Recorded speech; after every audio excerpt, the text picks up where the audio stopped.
What's going on, good people? What's going on, good people? Let me know if I'm good. Let me know if the audio was good. Let me know if the visual is good. We got some things to talk about. We got some things to talk about. We are wrapping up the season. Let me know if I'm good too. Let me see if I need to move this mic a little bit closer or something.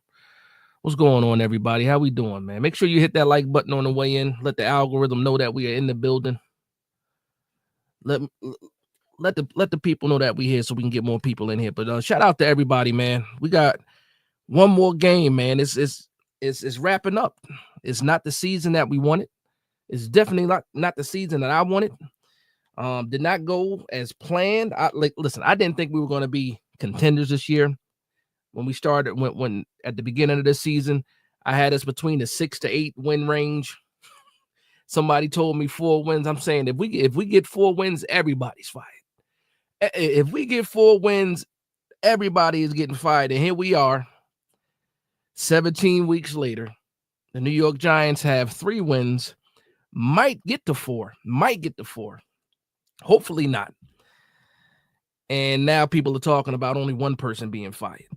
Now, I don't understand that. To me, an absolute cleaning of the entire house needs to happen. But again, it is what it is. Let me shout out some of the people that are already in the building. Shout out to Luann in the building early. Yeah.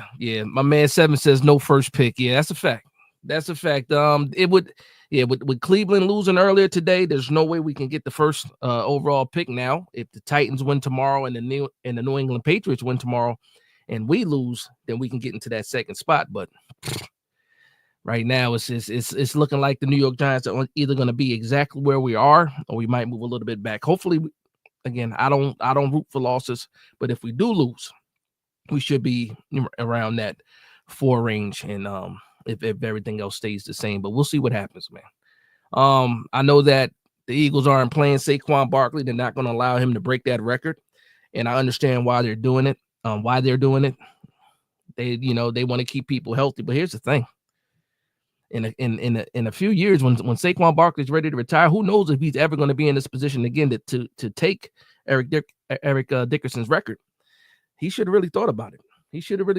Maybe he should have played a little bit. But it is what it is, though. Fighter's Destiny says, yo, what's up? What's going on, Fighter? My man Mo is in the building. Let me know that I'm all good with the audio and the visual. Thank you very much. Thank you. Smokey the Bear's in the building. What's going on, Smokey? That's what's up. Thank you for letting me know that I'm good. My man Clinton Jones in the building. What's going on, Clinton? I'm doing good, man. No complaints. Again, I was over this season a month ago. So there's nothing that can make me I don't even want to say that. I'm not going to say that because I can jinx myself right about. I don't want to jinx myself. Shout out to my man Tuto in the building with the $4.99 super chat. He says, much love and respects, Big Boss Dash. How we doing, fella? It's over. It's over, Tuto. I'm looking for the light at the end of the tunnel. We had it a week ago when we were staring at the number 1 pick. I don't know, but he says greetings from Paris, France. Okay. To all the diehard Giants fans across the pond, and this ain't our first time here. Yeah, it's not, and unfortunately, we're too familiar with this feeling. But shout out to Tuto in the building. Frederick S. Hamilton says, my man, stop encouraging the Eagles to run Barkley. Yo, man, listen, man, it is what it is. It is what it is. Luann said, I'm watching the Knicks. Luann is always watching the Knicks. Tony High Point, what's going on, Tony? We chilling over here, man. It's a nice Saturday evening, Saturday night, depending on where you're living. And yeah, it is what it is. My wife right now, you might hear her through the walls. The Pittsburgh Steelers are playing right now. If something good happens, she screams. If something bad happens, she screams even louder. So you might hear a little bit of cheering in the background. Maybe not. Maybe not. But no, everything is good. Everything is good. So I just want to talk a little bit. Let me get back to where we were. Shout out to family in the building. Tanya, what's going on? What's going on, family? Bridge quarterback. Mo says bridge quarterback time, maybe. Listen, and you know what? I'll start there. Actually, I'm not going to start there. I want to start here, man. And I'm going to ask you guys a question about how you feel. A week ago, I thought everybody would be gone. I thought the entire house would be cleaned. now we're creeping into this last week, and you see the beat writers, and I keep telling you guys, the beat writers put out the feelers. The beat writers are talking about Brian Daboll being the guy that's absolutely gone, and then keeping Joe Schoen. I want to know. You guys let me know in the comment section. Which one of you are you keeping both, firing both, or actually not what you would do? What do you think the New York Giants are going to do? Let me know that in the comments. Are we going to keep both, fire both, or keep one? And you can tell me which one we're going to keep. Let me know, let me know in the comments down below. Wales, what's going on? Wales to NJ. Is there a fight tonight, Wales? Is anybody fighting tonight?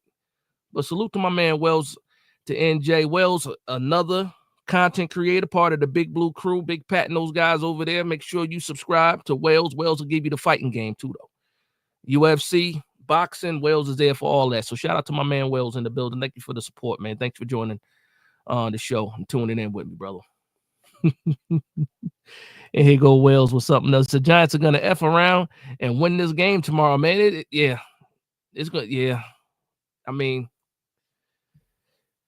it is what it is. I'm not surprised, Luann. Luann says keep both. Keep both. I know you're a fan of Daboll.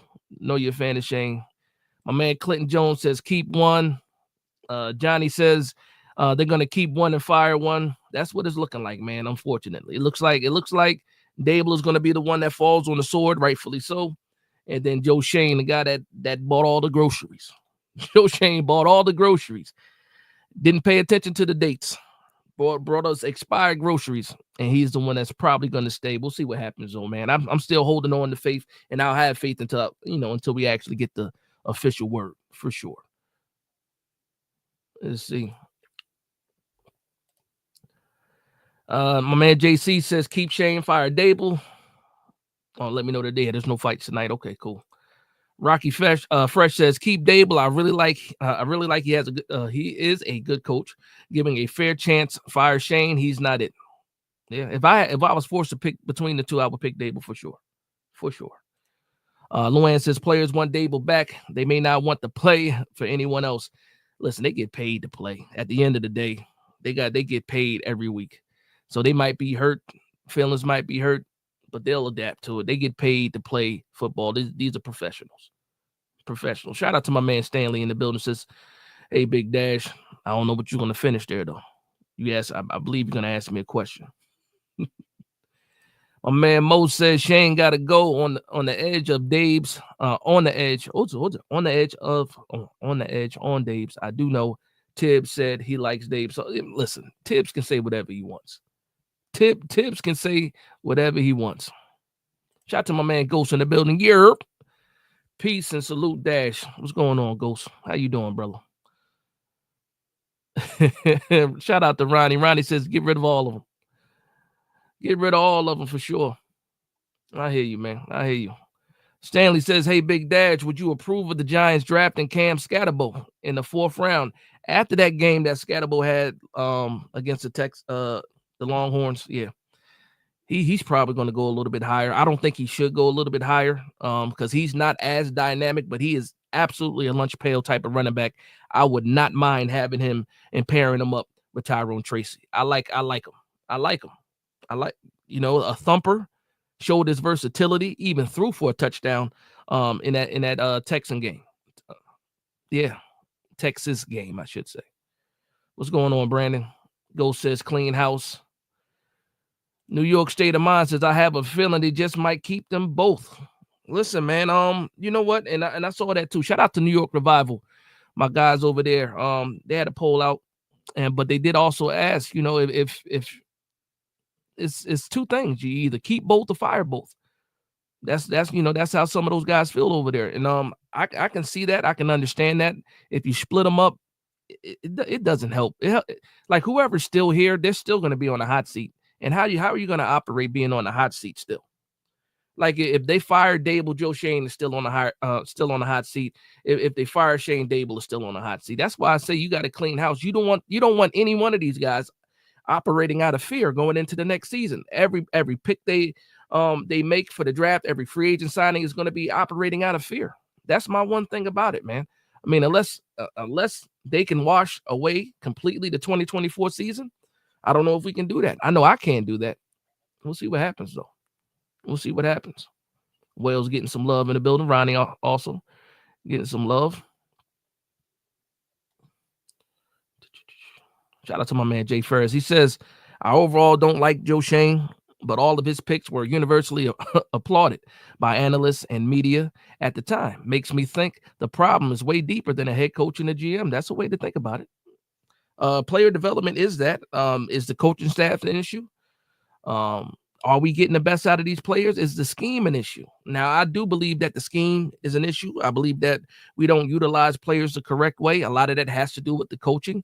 When players tend to leave, some players end up, going somewhere else and playing better. We've seen it before.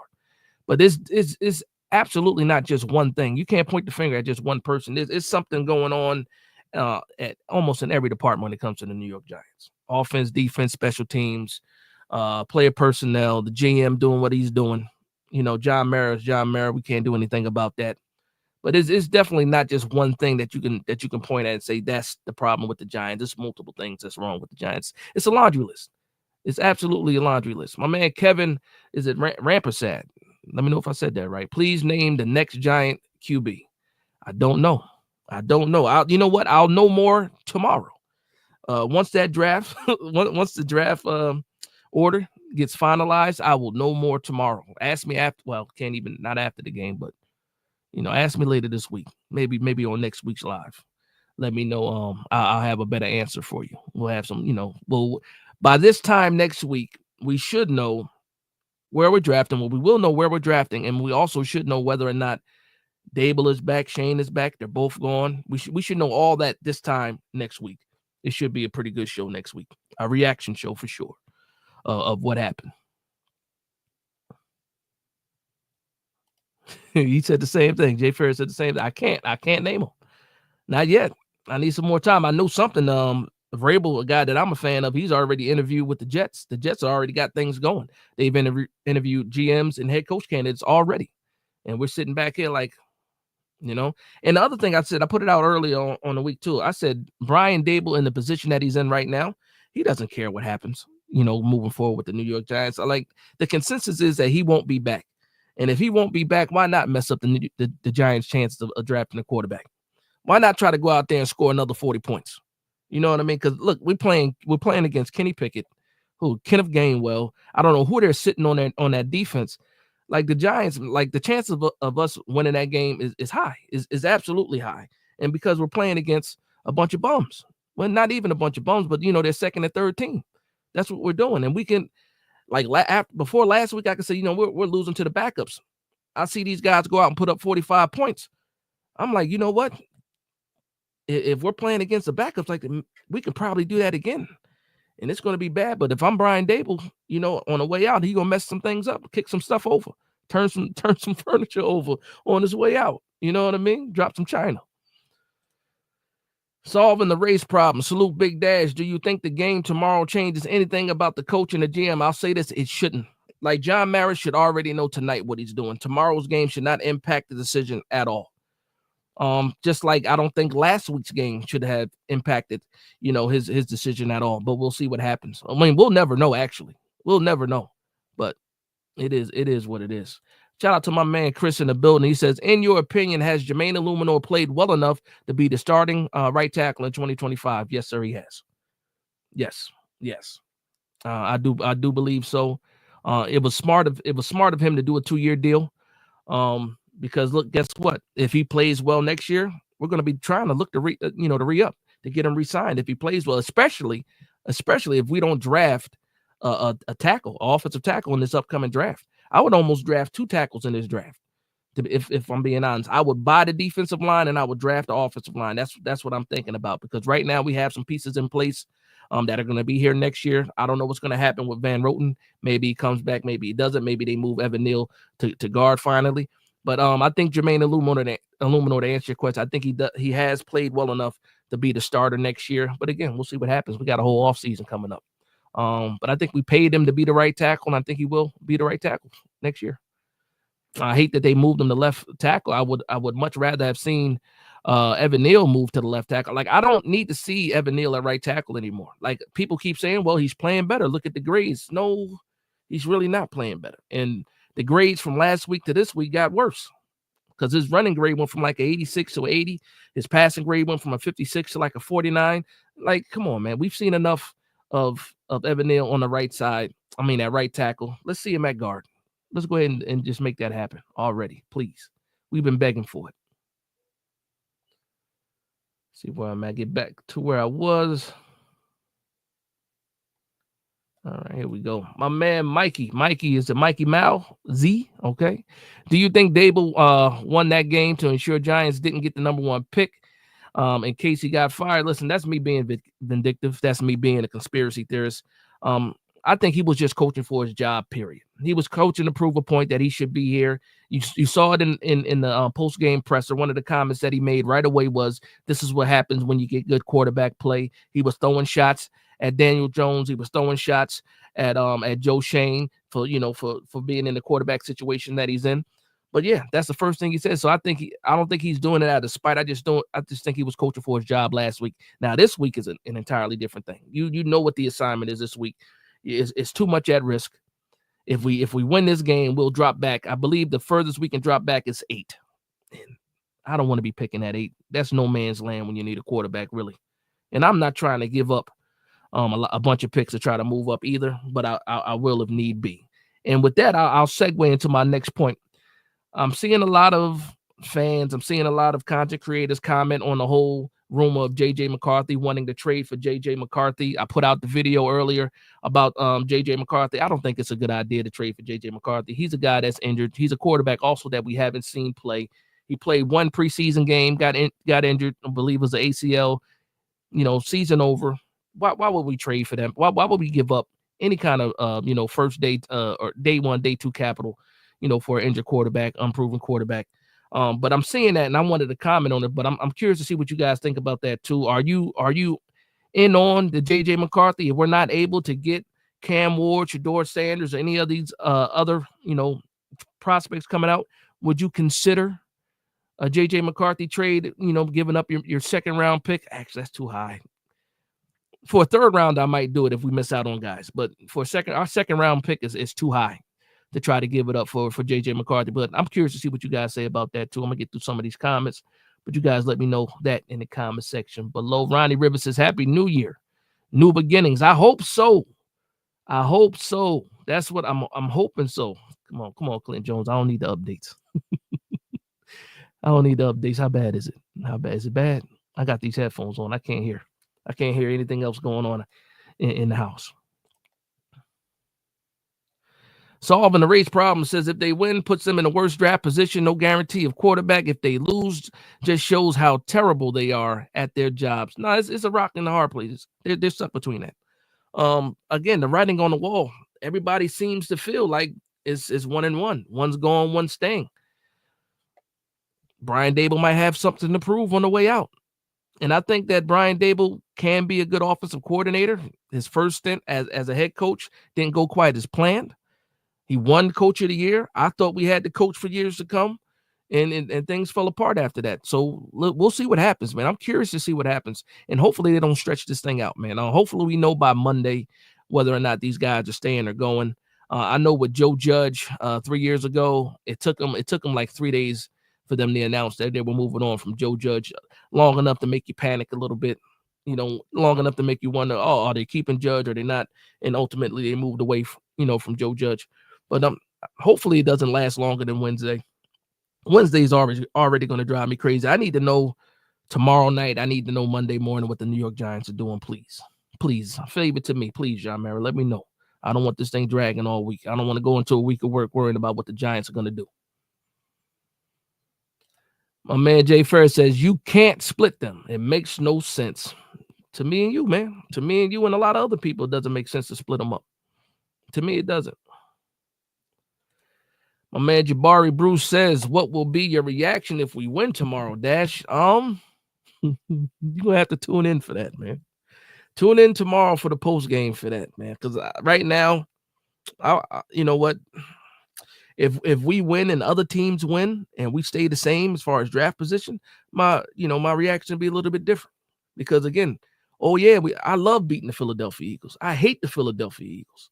Like with a passion. I hate them more than any other team in the world.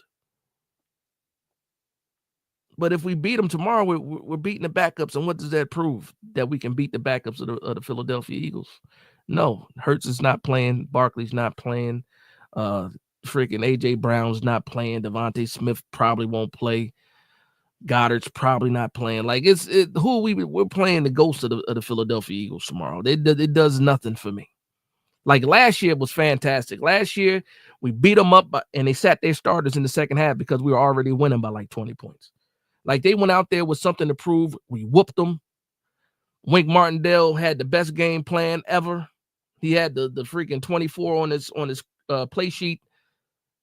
And then the whole debacle with Wink happened after that too. But yeah, tune in tomorrow for my reaction, man. I tell you, if we lose, I'm not going to be super duper happy about losing, but I will be happy about the draft order. If we win, it is what it is, man. We beat the Eagles. I love beating the Eagles. I can't wait to beat the Eagles, at their place. JM says no coaches want to join Dable with the Giants fire Dable. That's true too. Like another thing that like when you have these young coaches, so say the New York Giants fire Dable, keep Joe Schoen. Like anybody that comes in here to interview for the head coaching job knows that Joe Schoen is on the hot seat. What kind of environment is that? Just you can't be the man and be the GM when the person underneath you that you're supposed to work with know like you're a lame duck. It doesn't make any sense to me. It does not make any sense to me because and then what are you doing? You're splitting up. Yeah, it's just not a good idea. It's just not a good idea in my opinion. Shout out to Jay Ferris with the $4.99 super chat. He says, support Big Dash with the super chats, guys. Biggest Giants fan there is. I appreciate that, man. Thank you very much, man. Thank you very much. I appreciate it, man. I appreciate it. Where we go? Let me get back caught up. I see some dark comments, so I figured that was going to come up. Let's see. Okay, there we go. I'm caught up now. Oh, not caught up, but I caught up to what they say. My man Wells NJ says the upper brass really going to let these guys draft a quarterback and then let another coach develop them. That could be it, man.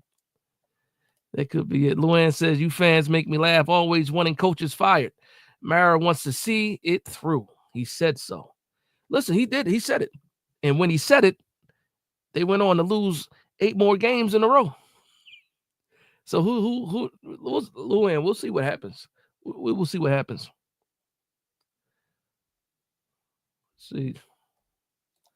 Stanley says, if the Giants keep Joe Schoen and Brian Dable, do you think there will be an outrage from the fan base? Absolutely. Absolutely, there will be. People will be upset. Sports media, all the big channels, ESPN, Fox, they'll be talking about it if everybody stays intact. Yeah. It would be outrage, but it'd be fake outrage because those big channels, not big channels, but those big stations, ESPN and Fox, they don't really care about the New York Giants. They just like the stories. They report on what's popular, what's hot at the time, but they don't really care. Nobody really cares outside of the fan base, really, when it comes to what the New York Giants are doing. They just like to either point and laugh or when we are good, jump on the bandwagon a little bit. Smokey the Bear says maybe we need to look further into the staff and the person in charge of the player development because something ain't working. Need to find it. And can that person hire someone else? I wish it was that easy. Just look at the positions. Look at where the weaknesses are. So just me thinking about it now, when you look at the New York Giants as a team and where the weaknesses are, you're looking at the defensive line outside of Dexter Lawrence. You're still looking at the offensive line. You're looking at the quarterback. You're looking in the secondary. We don't have, like, Tay Banks is falling off a cliff. We don't have another cornerback outside of that. The safety position, who knows what's going to happen with Pinnock. Like, these are the ingredients given. We have guys that can make plays. Like last week, Pinnock had a fantastic game last week. It looked like he was playing for a contract last week. Same thing with Dane Belton. Dane Belton had a fantastic interception. So you always see flashes of these guys, man, flashes. And I think about, okay, some of these guys are being developed, but where are the weakest? The weakest points to me right now are still in the trenches. Joe Schoen has drafted guys. He finally signed some free agents this year. The offensive line looked to be better at the beginning of the season. Things fell apart after Andrew Thomas for the most part. So to me, everything points to Joe Schoen, man. Carl Brassillo has these guys playing to the best of their ability for the most part. We saw Drew Lock actually have a good game, good quarterback play, quick decisions. We saw Malik Neighbors, be used the right way. We saw him get the ball in space. So it's like there's no consistency here except for inconsistency. That's what we're dealing with. So it's like I said, it's hard to pinpoint what's going on with the Giants, man. But there's so many different areas. But player development, yes, getting the right guys in the building. And the other thing is this: is it really the players too? Because when some players leave, they actually do well. So yeah, I think you're right. It's some, but we've switched a lot of positional coaches too with these different regimes. The only people that came over from the past, when Jerome Henderson came over, and then after that, I think Jerome Henderson might have been the only guy that came over. Everybody else was new when Wink got here, because Wink brought Andre Patterson. The linebacker coach was new. The outside linebacker coaches were new, and then now they're new again. Offensive line has been switched. Wide receiver coach is the same. I don't know, man. Shea Tierney is the quarterback's coach, but we know what he's working with. So can we fault him too? I don't know. It's a lot of things. So my man Ty 2 Vibe, what's going on, Ty? He says Jackson Dart in the second.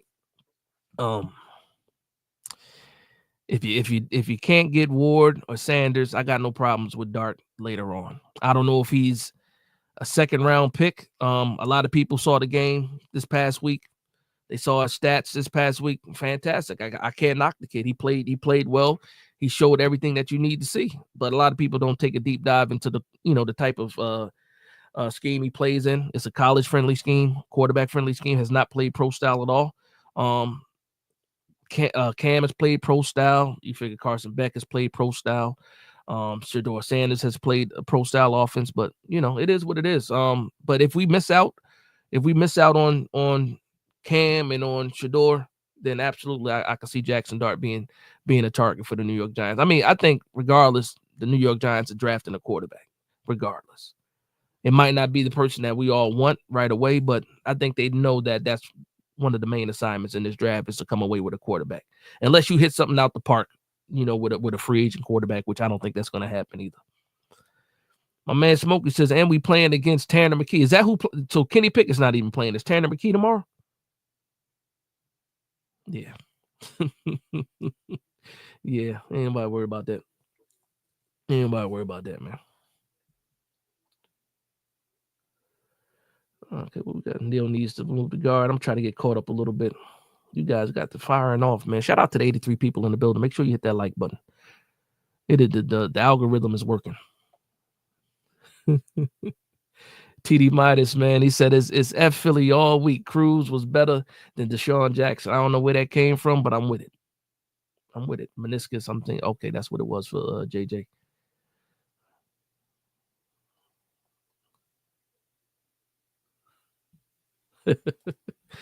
Luann says, look, Sanders and Ward, all caps. Look, Sanders and Ward are not ready to start. They are not all that. I would not take either one. I want a proven quarterback. Who's the proven quarterback? That Sam Darnold's not going to be available. Who do you want? Gardner Minshew? Tannehill? Those are some of the names that are out there. Jameis Winston? Because they're gonna get a veteran quarterback. Like two things are gonna happen. They're gonna get a veteran quarterback and they're gonna draft a quarterback. So you're gonna get one of your wishes. You're gonna get a proven guy, somewhat proven guy in there. But I mean, we'll see what happens. But it's opinions. It's all opinions. Everybody has it. Respectfully. Neil Watson said we'd make a Pro Bowler out of him in a year. Who you talking about? Who'd you make a Pro Bowl out of? Let me go back to where Neil would fit right in. Oh, I strapped me. I got it now. I see you. I had to go back and see what that was a reply to. I see some Arch Manning comments. Good Lord, Arch Manning comments. You guys really want to wait that long for Arch Manning? Arch ain't coming out to 2027. You guys want to wait that long? And you know what's crazy about that whole situation with Arch Manning? You can draft a quarterback this year, and if they don't work out, you'll still be right in line for Arch Manning. Arch Manning got nothing to do with the 2025 or the 2026 Giants. Arch Manning ain't coming out to 2027. His grandfather told you, his father told you, his uncles told you. He ain't coming out to 2027. It just is what it. That's what the Mannings do. They don't care. Money is not a motivation to them. They don't need money. They don't need to come out. The NIL's paying these kids anyway now. Manning ain't coming out. The Mannings have at least 2 years of starting experience before they come out. Eli played all 4 years. Peyton played all 4 years. Cooper was a wide receiver. I don't know if he played all 4 years though. Well, yeah, they stay in school, man. That's something that they do for sure. Yeah, that wink thing was crazy with the 24 on this call sheet. All right, let's see what we got going on. Amir says Philly chokes. Yeah. Another person that hates Philly in the building. Shout out to Amir. Oh man, only thing that matters is the Super Bowl trophy standards. That's a fact. And they got a lonely trophy. You know, I had a joke too when they won their Super Bowl. When they won that Super Bowl that year after that, I had a joke. I said, we got 4 trophies. We got a nice big window full of these trophies. I said, if you go to Philadelphia, you might walk past that one lonely trophy. They only got one. They can't have a big window with just one trophy in it. You go to the Giants. If you go to 1925, you'll see all 4 trophies and how they got those things on display. You can't miss it. You can walk past that one lonely trophy in Philadelphia though. Yeah, not getting Arch Manning. No, that's one thing we agree with. I agree with you. I don't see that happen. I can't worry about Arch Manning right now. I got too many. It's 2 years before Arch even comes out. I can't worry about Arch Manning. A lot of people worry about Arch Manning. I can't do it. I can't do it. I want Travis Hunter. Travis Hunter is fantastic. My man Jay Ferris says, I think the Colorado guys are mostly media hype. I'll say this because I get a lot of pushback. You guys see it on Twitter. I got some pushback for my comps for Shedeur. When I think about the Colorado Buffaloes, I think about where that program was prior to all those guys getting there. They were a 1-win team before Deion and the boys got there. I'll say this: it's not the toughest conference. They were in the Pac-12 first, and then they made it to the Big 12. Tougher competition in the Big 12 than the Pac-10 or the Pac-12, whatever it's called, whatever the hell Oregon's playing. That's not a tough conference to play in. And we saw what happened with Oregon. I think the way that they changed the culture of not just on the field, but just in the city of Boulder, it means a lot. So is a lot of it media hype, but also they get media hate with media hype. I think if Shedeur Sanders' last name was Shedeur Moore, he played the same way, a lot of people would be, they would like him more if he wasn't Shedeur Sanders. I really do believe that. I think his last name has a lot to do with a lot of the, media hype and stuff like that. So yes, but his play on the field, if his last name wasn't Sanders, he would still be one of these top quarterbacks coming out, because you can't deny, the play on the field. Like people will say, his father gave him everything. No, if you look at other athletes that had kids, look at Michael Jordan. His son sucked in basketball. There's nothing that Michael Jordan can't play for him. Deion Sanders can't play for Shedeur Sanders. He's making those plays on the field. His father's not out there throwing the ball. And when it comes to Travis Hunter is an absolute monster. He needs to gain some weight, but his football IQ is off the charts. But I think both of these guys are going to have some bumps and bruises, and a learning curve coming into the league. But I don't think it's just media hype, though. I know I went a long way to say one thing. I don't think it's all media hype. I think these guys are actually good players for sure. You don't just win the Heisman, off of hype. My man Chris says Michael Strahan will go off. Will go off while he's on Fox. Remember, he got mad when they thought Kevin Abrams was going to be the GM in 2020. Yeah, we saw Strahan last week. Strahan was upset last week when we won, and he said it out loud too. He's like, when we want them to lose, they win. When we want them to win, they lose. We saw Strahan say it. New York state of mind. New York. New England probably will take Travis Hunter. If we can't get a deal done, yeah, it makes sense. It makes sense for them to do that. It fills a big need that they need cornerbacks, they need a wide receiver. Travis Hunter fills both those needs. We'll see what happens.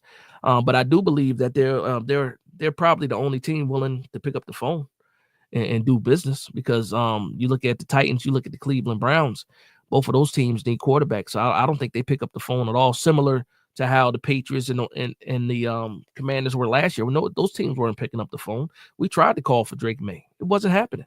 They told you would have to give up everything and more. It wasn't happening.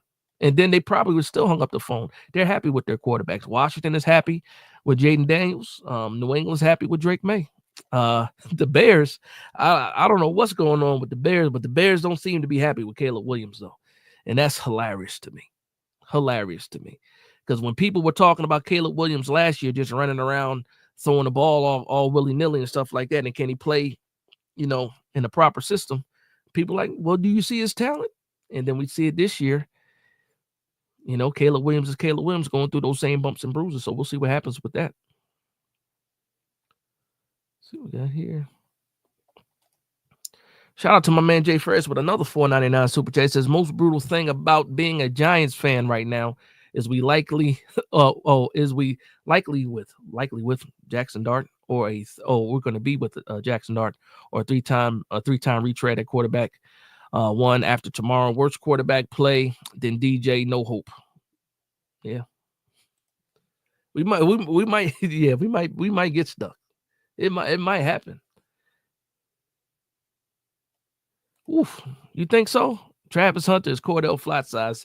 He might be like 7 or 8 pounds heavier than Cordell Flat. It's not way off. But yeah, it is close. Shout out to my man Gary. Big Dash, what's up, big homie? What's going on? What's going on, Gary? If we can't get a quarterback in round one, who would you pick? The DT from Michigan? Yes. Yes, sir. Mason Graham is who I would pick if we don't get the quarterback. If we can't get a quarterback, Mason Graham. I want this defensive line to be the best.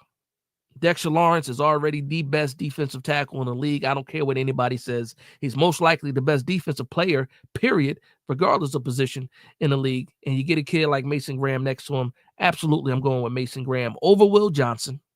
Over Will Johnson for sure. I don't think Travis Hunter will be there. But Mason Graham is the guy that I'm looking at after that. For sure. My man Moses says Travis Hunter should definitely be the pick. Yeah, he could. Clinton Jones, hey, Dash, do you watch college basketball? I do not. I can't do it. I tried to do it years ago. I'm not interested. If you guys didn't know, I'm like, when I grew up in New Jersey. My step-pop's a big Knicks fan, right? Big Knicks fan. So I used to root for the Knicks when I was real little. I remember those old Indiana Pacers and New York Knicks games. Like I remember the Knicks versus Houston Rockets, those championships, right? I was on that. The first basketball game I ever went to was a New Jersey Nets basketball game. I believe, who was on the team? Kenny Anderson was on the team. Derek Coleman was on the team. I was little. I was young. And I became like a New Jersey Nets fan. I mean, it's New Jersey Nets, like, the Meadowlands. This is when the Nets played near the Meadowlands. I was like, man, the Nets moved to Brooklyn. I couldn't do it. And then I went back to my original roots. I was like, you know what? I'm going back to my roots. I remember the early 90s rooting for the Knicks. And then it was back to the Knicks after that, man. Back to the Knicks. So I flip-flopped, man. But you know what? I got sold a bag of goods.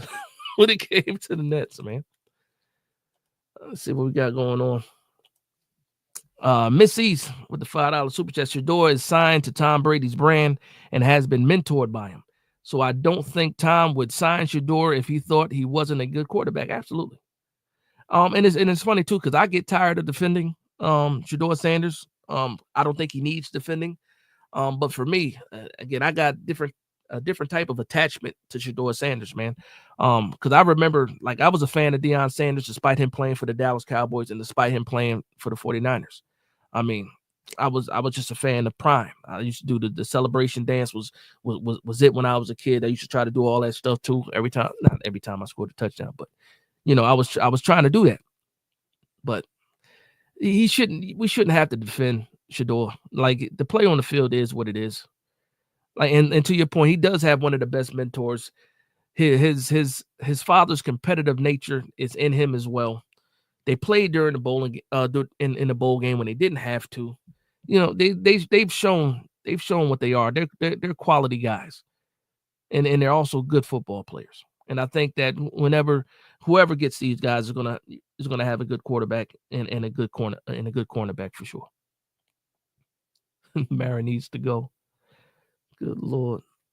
Somebody give me the score, please, of the Steelers game. Somebody please give me the score. Let me know what's going on. Ronnie says Ronnie says Ward is good. Is very good. He knows where to place the ball. No, I like Ward a lot. I do like Ward a lot. I do think that he does have a stronger arm or the bigger arm than Shedeur. I do think Shedeur is more accurate. But if we were to miss out on Shedeur and still get, I do like the way that Ward can create. He's quicker. He's a lot quicker than Shedeur. And somebody had a joke. They said every time Shedeur scrambles, every time he runs, it looked like his feet hurt. And it's hilarious to me because it does look like his feet hurt when he's running. And that's one knock that I do have on Shedeur. How is your father, Deion Sanders, as fast as Deion Sanders was, and you don't get that athletic ability? Like, he's mobile enough. He can extend plays. But could you imagine if he actually had his father's speed? Like, come on, it wouldn't be fair. Maybe that's God's work. God said, you know what? I'm going to make it fair for everybody else. I'm not going to give you your dad's speed. Did yours announce? I don't think the decision was made on yours yet. I think they're going to wait for that.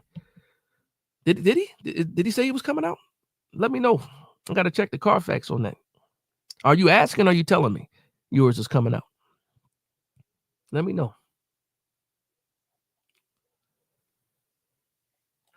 Clinton Jones says, how would you feel if they trade up in the draft? It just depends on what we're giving up.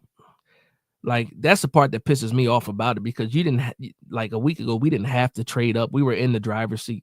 And now you're talking about giving up draft capital. One thing that the New York Giants can't do is afford to give up too much draft capital. Like, we're not in that position.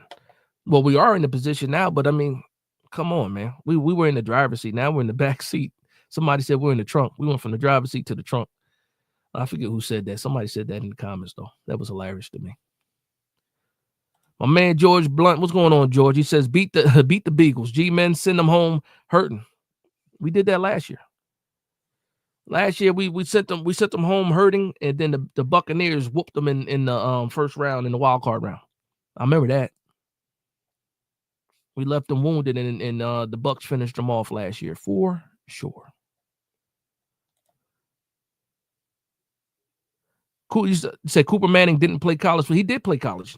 He did play college football, though. Unless I'm wrong, Cooper Manning didn't play. I thought Cooper Manning played at Ole Miss. Wide receiver. I think he played at Ole Miss. I'm not 100% sure now, because now you got me thinking that I'm wrong, Chris. Somebody check the Carfax on that. I could have swore Cooper played wide receiver. Did he get hurt before he went to college? Wow. I thought he played for Ole Miss. I might be wrong. Arch is a background thought. That's a fact.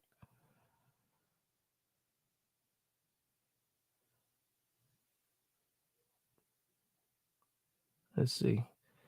My man Stanley says, I noticed that the critics are all of a sudden dismissing Shedeur Sanders as a top quarterback in the draft because he had a bad bowl game against BYU.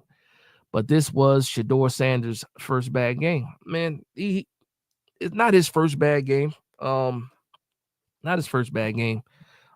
yeah, it was tough. It was tough to see because, again, he was running for his life the whole game. And then in that second half, he finally got a couple of things going.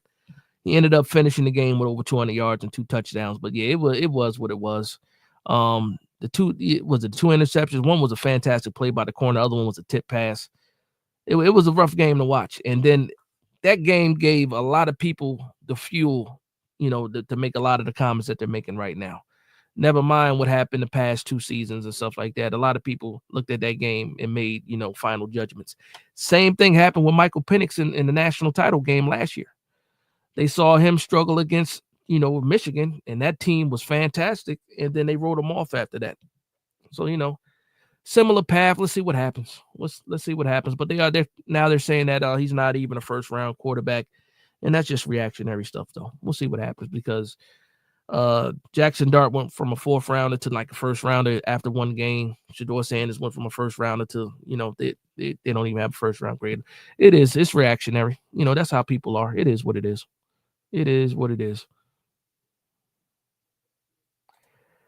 Jay Ferris says, remember the Giants drafted linebackers when we were stacked in the 80s. That worked out phenomenal. It's a different league for sure. But, yeah, we got to get back to being physical. Again, that's why I say the trenches. If we can't get a quarterback, give me Mason Graham next to Dex. That does a lot for this defense. You want to be able to stop the run. You want to stop, especially up the middle. Get a guy like Mason Graham next to Dex. That helps out a lot. But we still have holes behind it. We don't have any depth. But that's a good place to start, too, if we can't get the quarterback. Raiders are going to give up the bag for Sanders. True. 13-7 Bengals. Thank you very much. Thank you for the score. Let's get caught up. All right, now I will say this, though. Some things that I want to see tomorrow.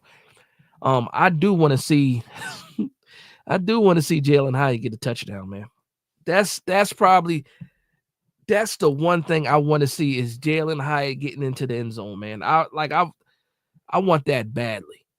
Like, I feel so bad for Jalen Hyatt, and then a lot of people now, they're giving him such the hardest time now. Oh, he's a bust. He hasn't even got a chance to play enough snaps to even qualify as a bust this year. The same thing goes for Daniel Bellinger. I was looking at it. I was looking at the PFF stats for Daniel Bellinger. He's only had 12 targets this year. Depending on what PFF says, 12 targets, ESPN says 15 targets, but still under 20 targets for an entire season. You got Malik Neighbors that got 18 targets in one game early this season, I believe. And we're talking about Jalen Hyatt. I think he didn't even have enough targets to register, enough snaps to register to even get a grade with PFF. And people are calling him a bust. I refuse to believe that Jalen Hyatt is a bust because, like, I can see if he was out there on the field 70% of the time, 60%. We're talking about a guy that's on the field 20% of the time. I don't know, man, but I would love for him to get a touchdown. Isaac Moore says trade down and take Dart. You don't even have to trade down. We'll be talking. Like, I understand that Dart had a fantastic game, bowl game. But does he leapfrog everybody? Because they had him sitting back there. Dart was sitting back behind Beck. He was sitting back behind yours. They even had him. They had him behind McCord. They had him behind Will Howard. They had him behind Dylan Gabriel. And now all those names that I mentioned, if he was behind all those guys, you think he leapfrogs everybody after one game? That's a little bit hard to believe, despite all the fantastic numbers that he has. There's a reason why people weren't saying Jackson Dart name the way they're saying it now. It is what it is. It is what it is. So you don't have to trade. You don't have to trade down for Dart. Dart, if you want to make sure that you get Dart, you're probably going to have to take him in the 3rd round if you're the Giants. Depending on what happens with all these other quarterbacks, we forget Jalen. Somebody's going to take a chance on Jalen Milroe. And I think Jalen Milroe comes off the board before Jackson Dart. We'll see what happens. We still have Senior Bowl. We still have the Combine. We still have the Pro Days. All the stuff has to happen. We're talking about a lot of leapfrogging. A lot of leapfrogging in order for him to get all the way back into the 1st round. So we'll see what happens. But again, I like Jackson Dart. He passes the swag test for me. He passes the vibe test for me. You can't talk about his arm. It's fantastic. Can he go through progressions? That's something I have to see. Can he read defenses? That's another thing that people were asking, because of that style of offense, similar to how, like, what's the guy from Tennessee that went to Detroit? Hooker. Hendon Hooker, similar to Hendon Hooker, that style. Nobody plays that style in the pros of what they did, in Tennessee, and that's that's the year that Jalen Hyatt went off and got the Biletnikoff. But it's different, man. It's stages. So for me, again, I'm not against Jackson Dart at all, but I don't think you have to do any kind of maneuvers to get to him. He has to fall to you, I think, unless you want to take him in the third. Like taking Jackson Dart in the third, I think would be a home run, kind of. It makes sense for him to go in the third round. It just all depends. It depends on where Jalen Milroe goes. If Jalen Milroe goes top 15, top 20, then you might see Jackson Dart second round, possibly. Or if somebody just really falls in love with Jackson Dart, maybe the back end of the first round. But again, a lot of things have to fall into place to me. Okay, Ewers is coming out. Okay, Ewers, that's another guy. Ewers stays hurt though, man. I don't know about Ewers. I was high on Ewers. Was number 3. Actually, Ewers was number 2. Because I didn't know Cam Ward was going to do what he did this year.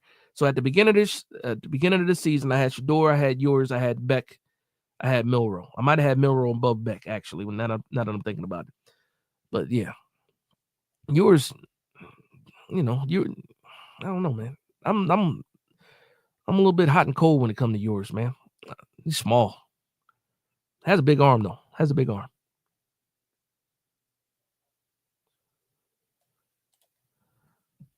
Shout out to my man Chris. He says that Drew Allard declares, and is he a QB3 in this draft? A lot of people will say yes. Yes. Right now he's a better quarterback than Jalen Milroe. Big arm, big kid, prototype. 6'3", 6'4", 235 pounds. He's what he looks like. What the Giants like. What the Giants are used to taking, that's what Drew Allard looks like, but he's actually very skilled. And he can run. He's a lot more athletic than people give him credit for. We'll see him play this week. He plays, what's it, Ohio State?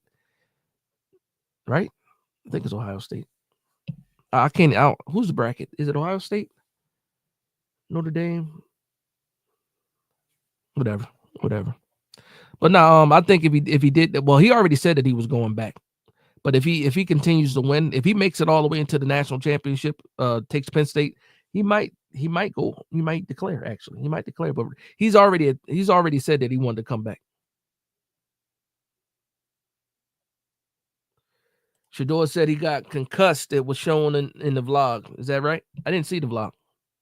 Talking about his legendary podcast. He said that. I know he got hit pretty hard. He was face down, but he popped up. So I know the hit. But if he was concussed, that sucks. And if he was concussed, even he got back up and actually, did something after that big hit. What's going on, Hirsch?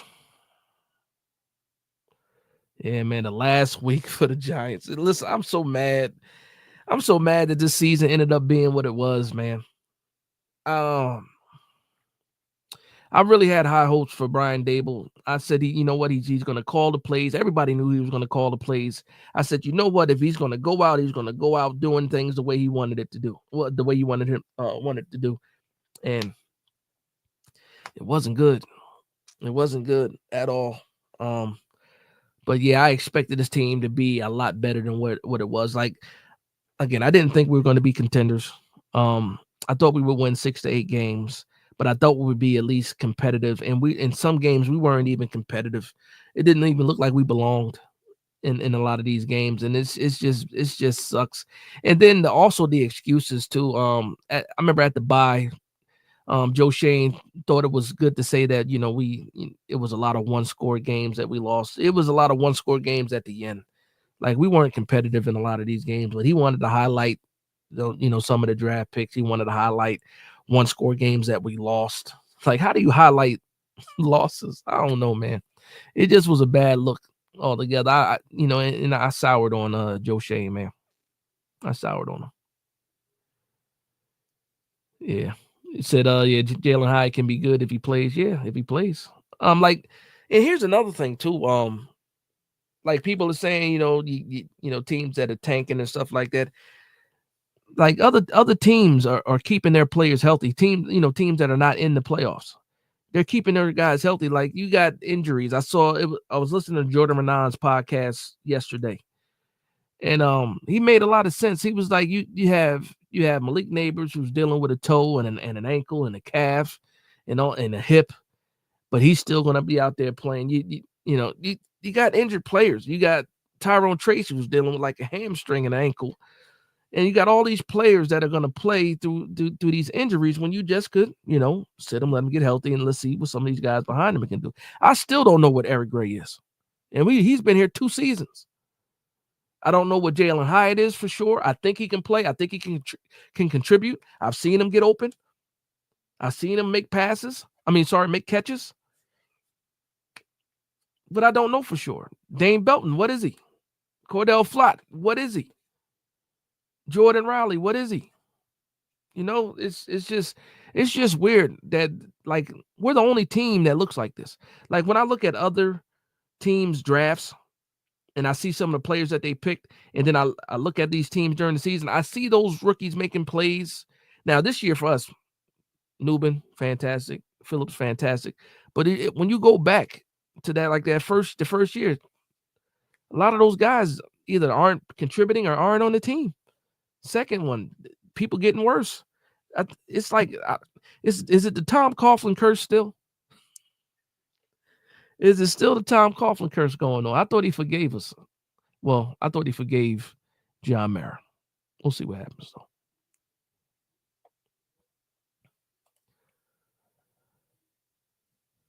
So Ronnie says, Dash, how you play in college? Oh, how you play in college is not how these guys transition to the pros. It takes so much more. No, that's a fact. That's a fact. You can look at traits, though. Certain traits transition. You can look at that. But, you're absolutely right. They still have to prove it at the next level. You're absolutely right. My man Hirsch says, if we miss out on Ward Sanders, draft Mason Graham and put him next to Dex in the interior with Tibbs and Burns on the ends. Hirsch, I said the same thing. Solidify the trenches. Said the same exact thing, Hirsch. Mo says, tank for Arch. Let's effing go. With the laughing emoji. What's going on, Mo, man? How we doing, man? Hirsch says Garrett Nussmeier will be up there in the 2026 draft. That's a fact. Next year's class is shaping up. If it goes, you figure Drew Allar, Garrett Nussmeier, what's it, the kid from Tennessee, possibly, if he can come out. Is he a redshirt? Maybe what's the kid that's Klubnik from Clemson is another one that can come out next year. You can see it shaping up. I still don't want to wait. Gary says, yo, Dash, your video about Daves and his glasses had me rolling. Oh, yeah. He doesn't even look like the same person, man.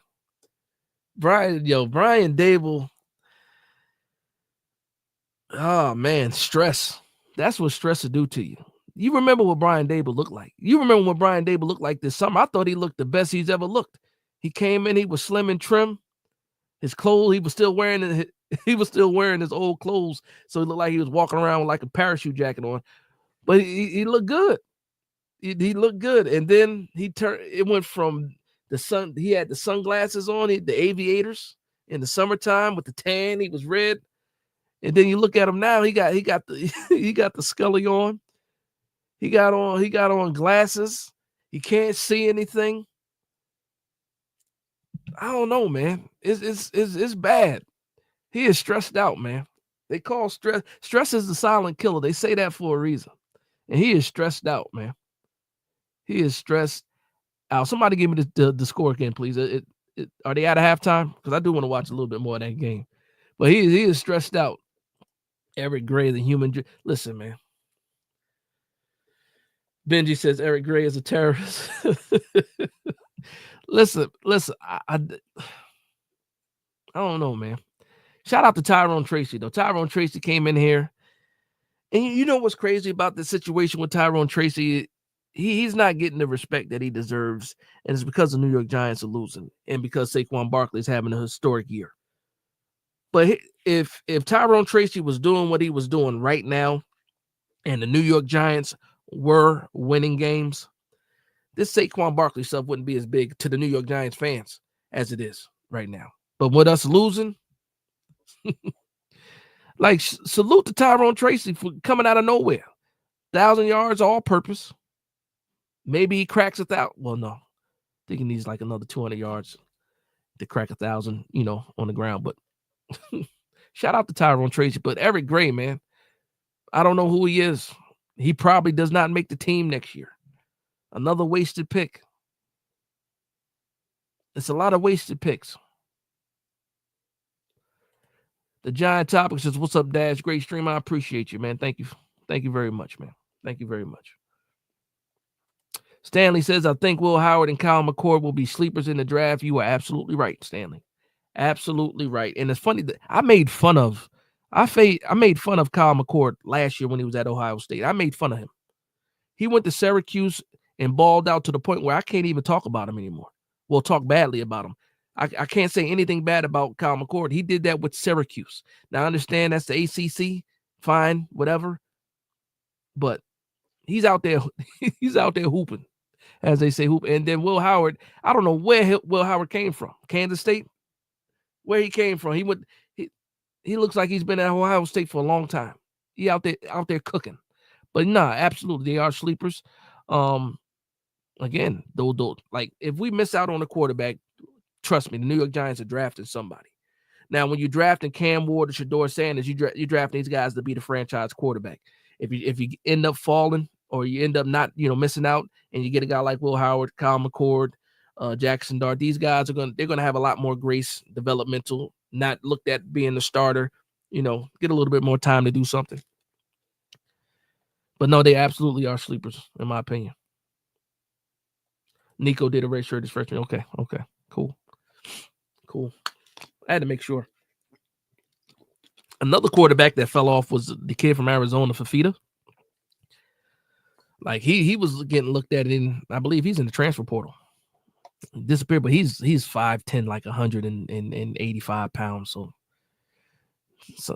that doesn't transition. It doesn't transition for sure.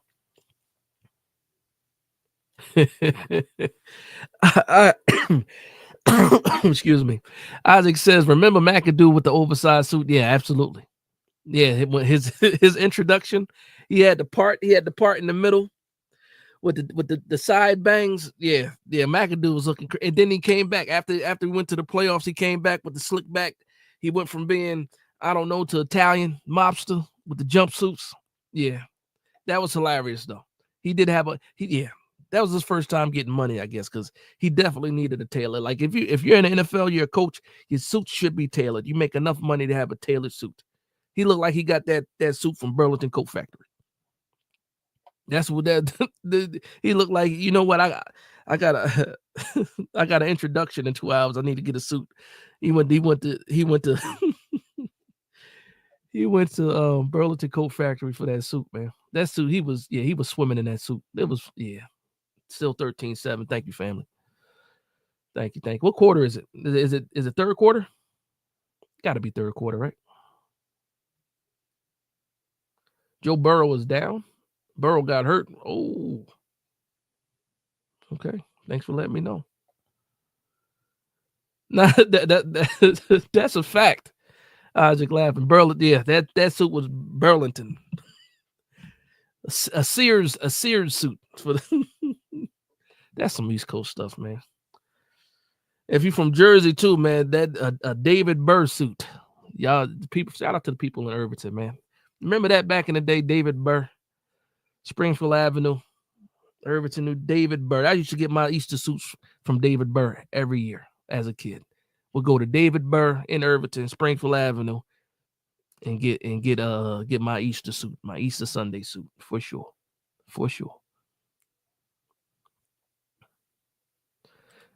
You said we got Men's Wear. We got Men's Warehouse over there too, I believe. You're gonna like the way you look. That's the raspy voice guy, Men's Warehouse, right? Yeah. I watched a lot of commercials as a kid, man. Oh, he got so he got hit. Did it just happen? Derek Jones says, "Who on the team now do you think will be a major piece or major pieces when we finally turn things around, Dexter Lawrence, I think Micah McFadden will continue to get better. Tyler Nubin, when he actually plays in position, will get better. Will be better. I would love to say that about Tate Banks, but I think he needs to play in a different scheme. I would love to get back to a 4-3. I will say that 4-3. On the offensive side, of course, Malik Neighbors, Andrew Thomas. I think Tyrone Tracy is going to be a stud for as long as we have him. We forget that he's already like 25 years old. He hasn't played a lot of running back, so he still has a lot of tread, but he's still 25 years old playing a running back position. So he might be a one contract guy. Hopefully not. Hopefully he can stay healthy. And but yeah. That's a fact, fam. Fact, yeah. David Burr. David Burr was it. I remember I had a salmon colored suit. I might have been in 7th grade. Might have been 8th grade. Salmon colored suit from David Burr. I wish I had the picture still, but nah, that's my family in the building right there. He knows David Burr. Yep, for sure. Oh man. Luann says, Dash, the schedule next season ain't easy. No, it's not, but beatable. We got KC at home. Yeah, I saw that. Yep, I saw that. I think we got Las Vegas. I think we got Las Vegas next year. I mean, not saying that they're a tough team, but I saw the schedule. I mean, not the schedule, but I saw the opponents. So Burrow got smacked. It probably it had to be TJ and maybe Highsmith that hit him, is what I'm thinking, unless it was like a safety blitz or something like that. But Joe Burrow was nice. He usually gets the ball out quick too. So if he took a hit, that means they had him fooled. He don't take too many hits like that. Well, not now. Not now. Oh man. No, that's a fact. Yeah, that David Burr stuff is crazy, man. That's crazy. My man Tattoo Vibe says Tate Banks just in his sophomore slump, just like CJ Stroud. He'll be okay. I hope so. I do think you need to change his scheme. Like Wink's scheme, as a press corner, he still has issues. He doesn't turn his head around. That's forever going to be a problem. He has to learn to get his head around. He wants to react to people with late hands, and wide receivers are privy to that now. They know how to do the late hands in order, to deter the cornerback from, being able to deflect the ball. He has to be able to get his head around though. Somebody was saying that, when these players go from college to the NFL and they get into the off season, they're relying on themselves to get better. They're hiring these trainers, and we don't know exactly I don't know exactly what Tate Banks did in this past summer, but he has to figure out something. He needs to get somewhere, get with a good team, good training staff, and work on some of his flaws for sure. Because he's fast, he's strong. He is a talented cornerback, and I hate to see him go out bad the way he's going out right now. I think he has a certain skill set that can be used for sure. Gary says, Dash, we haven't drafted a quarterback since DJ. I think we have to change that philosophy and take shots every year. That's a fact. Nobody had issues with that. Like, even when we even when we had Eli Manning, we were drafting quarterbacks. Now, we knew those quarterbacks had no chance. Like, they had Ryan Nassib for all those years. Then it was Ryan Nassib. It was the kid from Virginia, Laletta, he was another one. Davis Webb was another one. Like, we were still drafting quarterbacks when we had Eli. We just knew they didn't have a chance. And then we get, and that's the problem. We got Daniel Jones, and we treated him like Eli Manning right away. They said, this is Daniel Jones. He's going to be our friend. He's the heir apparent to Eli Manning. We're not going to, like, he got the Eli treatment we didn't get the Eli play from him. That's the best way I can say it. Shout out to my man Matthew in the building. He says, "What's up, Big Dash? Let's drive this tank home tomorrow. You think we will be able to secure Cam Ward in the draft? I don't know, man. I don't know. What tomorrow I'll have a better idea." And said, "Are we really gonna mess this up tomorrow?" It's up in the air right now. It's a coin toss, Matt. It's a coin toss, Matt. It's a coin toss. Like, in my heart of hearts, I'm like, the New York Giants are going to do what's right. Not even they going to, like, the football gods are going to take care of us. Like in my heart of hearts, but then in my mind, I'm sitting here like, we're the New York Giants. Things are never easy for us. Like, no matter what, it's always rough. It's always something happening with the New York Giants. It never comes easy for us. We'll see what happens, man. we'll see what happens, man. I don't know. I don't know. I hope we can. I hope we can. The Kentucky quarterback, like Lorenzen, that's a fact. He's another guy. The hefty lefty. Rest in peace. Jared Lorenzen. Yeah, man. Yeah, we kept some quarterbacks behind Eli, but Daniel Jones got here, and it was like, no, Daniel Jones. We'll just buy somebody to be his backup. Didn't want to develop anybody. It's backwards. Like, just think about New England and Tom Brady. You have Tom Brady, all these Super Bowls, all these MVPs. Fantastic. And they drafted a quarterback every year. Every year. And not just drafting a quarterback in the 5th or 6th round. They were drafting 3rd round quarterbacks, 4th round quarterbacks. The time that Tom Brady was there, they might have drafted like another 10 quarterbacks while he was there. And we can't do that. Probably even more than that. Just think about Jacoby Brissett, Jimmy Garoppolo. What's the Hoyer? It was a bunch of people that were drafted by the Patriots. They didn't care. You get a quarterback, and then if it doesn't work out, what do? You flip them. They flipped Garoppolo. They flipped Jacoby Brissett. They even flipped Hoyer. Who was it? Matt Castle was another guy. Come on, man. If they can do it, I remember Andre Woodson. I remember Woodson. Yep, I remember Woodson. He couldn't. Woodson played for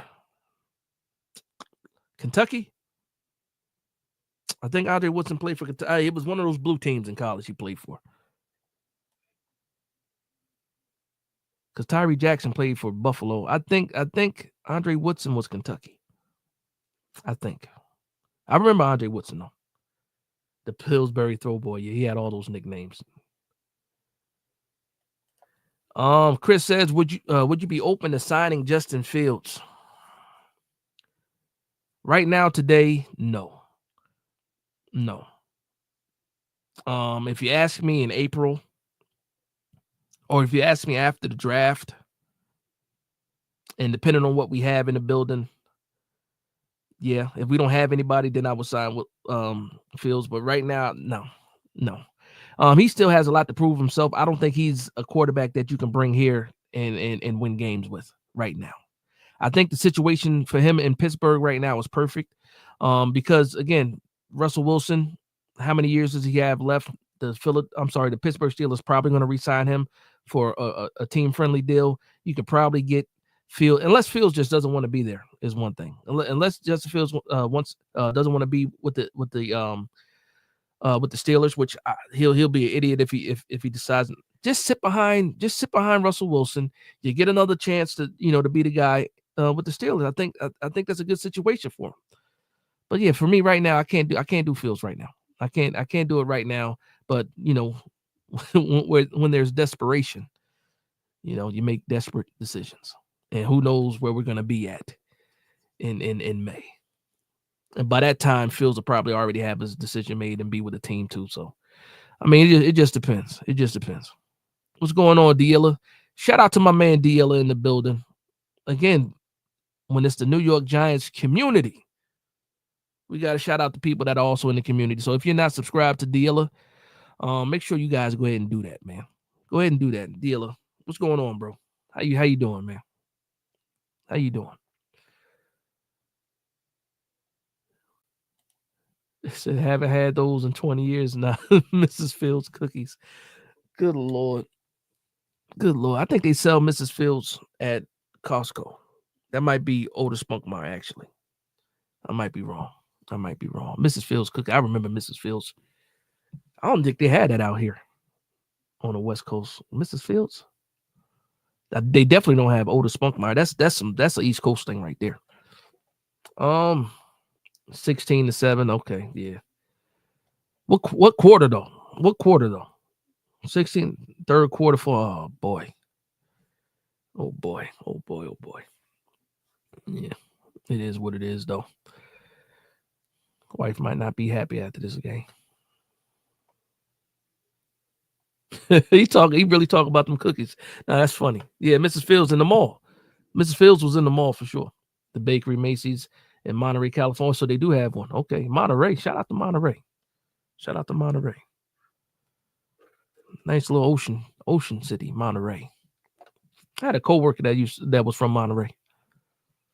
Yeah, yeah. You guys are hilarious. Haven't had those in 20 years. I haven't had them either. Yeah, but I can't do Fields, Chris. I can't do Fields. Not right now. Not right now. But yeah. So we already hour over, man. I'm gonna get through some more comments. I want to know what you guys think. What's going on? My man Kenneth Perkins in the building. What's going on? What's going on? Rocky Fresh says Patriots not winning. Titans is our only hope tomorrow. Who do the Titans play? They play Jacksonville? I think they play Jacksonville, right? My man Dealer says, I'm good, man. Sitting here watching this game. Russ is looking like Russ. I believed him to be. Oh, he okay, Russ. Never wanted him on this. I never wanted him on this team. Okay. Now, it was funny. That whole Russell Wilson situation with the Giants, they met him in like Newark Airport, impromptu meeting. And they basically told Russ, like, you know what, Daniel Jones is a starter. You can't compete with him to be the starter. You would have to be the backup to Daniel Jones. Imagine saying that to Russell Wilson. Like, sorry, Russ. You're going to be Daniel Jones's backup, and there's no chance that you're going to be, the starter. How do you say that, though? Even if you believe that, you lie and tell them, yeah, you're going to have a chance to come in here. They lied to Drew Lock. Remember, Drew Lock he let the cat out of the bag. They were talking about he wanted to go somewhere where he could compete. They sold him a bag of goods too. At least they lied to him. They told Russ straight up, you're not going to be the starter. You're going to be the backup to Jones. Like, if I'm Russell, I'm like, man, get out of here. Dummies. My man G-Man 56 says, what's up, Dash? I'm hollering from snowy London. It's snowing over there, huh? It's snowing. I don't miss the snow. I don't miss the snow at all. Like, not one bit. I remember as a kid, we used to make money when it snowed. We have a snow day. They cancel school. And this was back in the day when they would be on the radio. You'll listen for the counties and the schools that were out. We didn't have the text messages and stuff. Like, the cell phones didn't exist. You didn't get a text message when it was a snow day. You knew that night when you woke up in the morning, early in the morning, it was still bright outside, but the sun went up. It was just, the street lights reflecting off of the snow. Again, I'm showing my age. But yeah, I don't miss the snow at all. I was talking to my mother this morning, man, and she was telling me how cold it was in New Jersey. She said, it's cold today. I said, I don't miss it. I said, you know what I'm doing right now, Mom? I said, I'm in a t-shirt in my front yard blowing leaves.